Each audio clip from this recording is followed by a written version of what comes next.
May dumating po na bagong kliyente dito sa ating repair shop at ang issue ng kanyang cellphone ay not charging.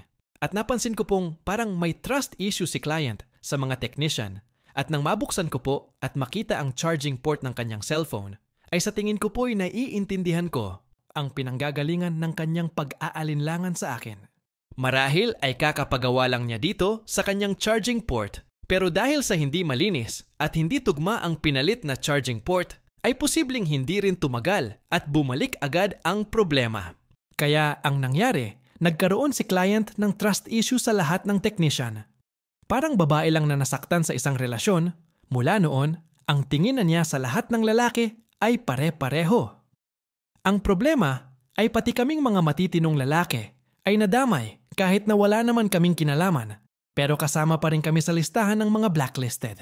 Kaya ang response ko naman po ay kinalma ko na lang po ang aking sarili at imbes na ipaliwanag sa aking kliyente ang buong detalye ng pagkakaiba-iba ng mga technician, ay mas pinili ko na lang po na magtrabaho ng tahimik habang ipinapakita ko po sa kanya ang buong proseso ng tamang pagkukumpuni sa charging port issue ng kanyang cellphone. Ang pagre-repair ng charging port ay kabilang sa microsoldering works, kaya nangangailangan din ng isang technician na may skill sa microsoldering.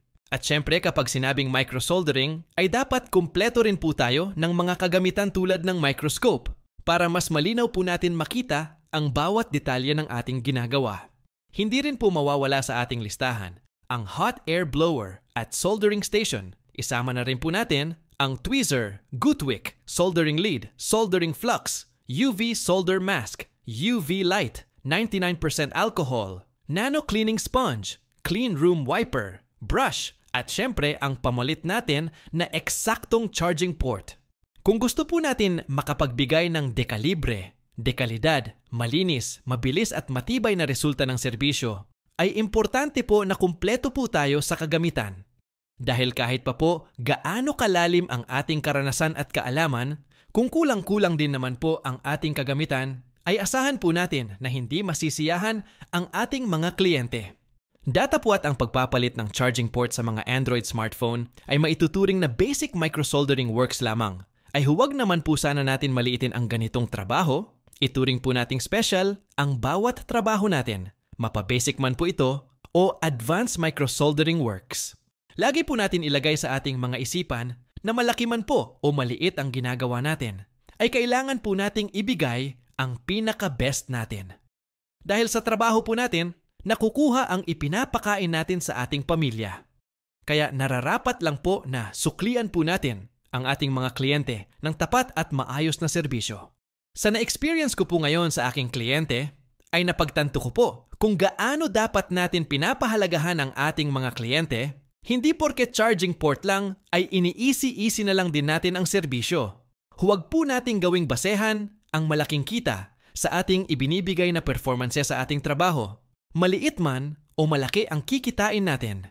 Or kahit abonado pa tayo, ay lagi nating galingan para balik-balikan po tayo ng ating mga customer. Maraming salamat po sa inyong walang sawang pagsubaybay sa aking mga video. Masaya po akong malaman sa pamamagitan ng inyong mga komento na may natututunan po kayo sa akin. Labis ko pong ikinagagalak na makapagbigay po sa inyo ng inspirasyon at kahit po papaano ay namomotivate ko po kayo. Naway samahan niyo po ako lagi sa journey natin dito sa masukal na kagubatan ng social media. Mag-iingat po kayo palagi at muli maraming salamat po sa inyong lahat. Ako nga po pala ang inyong lingkod, Yuri Tech, at your service.